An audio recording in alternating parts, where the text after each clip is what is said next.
Odisha communication ले समस्त को बहुत बहुत स्वागत। वर्तमान समय रे जूनियर टीचर मानक पई बहुत बड़ खुशी खबर जेपरी स्कूल एंड मास एजुकेशन विद्यालय गणशिक्षा विभाग समस्त जूनियर टीचर मानकर सैलरी को वर्तमान समय रे इनक्रीज करा जायछि। जेपरी से माने आगरु 11,100 टंका पाउथिले वर्तमान सेटा 16,000 टंका करा जायछि।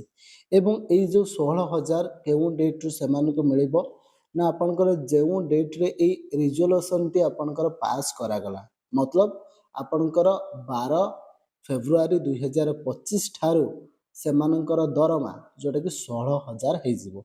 एवं मन रखंतु एई जो मंथ आपनकर फेब्रुआरी मंथ रहिछि तेबे आपनको सैलरी केमिति मिलिबो ना प्रथम 1 रु माने आपनकर 11 तारिख पर्यंत 11,100 टंकार जेतिकी हम आपको से सैलरी मिल बाकी रेस्ट आपनकर 28 दिनिया मास रोचे जो आपनकर बाकी रहा आपनकर 17 दिन आपनकर सैलरी 16,000 टंका हिसाब से आपको मिल मन रखु यही डेट लागू है जो आपनकर रही फेब्रुआरी 12 फेब्रुआरी ये 12 फेब्रुआरी ठारू ही आपनकर 16,000 टंका बोथ जो माने उभय प्राइमेरी एवं उपर प्राइमेरी रे आपनकर जूनियर टीचर भाव में नियुक्ति पाई एतिकी टंका लेखाए 16,000 लेखाए सैलरी मिल गोटे छोटिया अपडेट। वीडियो को लाइक कर निजर फ्रेंड्स मान सहित शेयर कर। Thank you.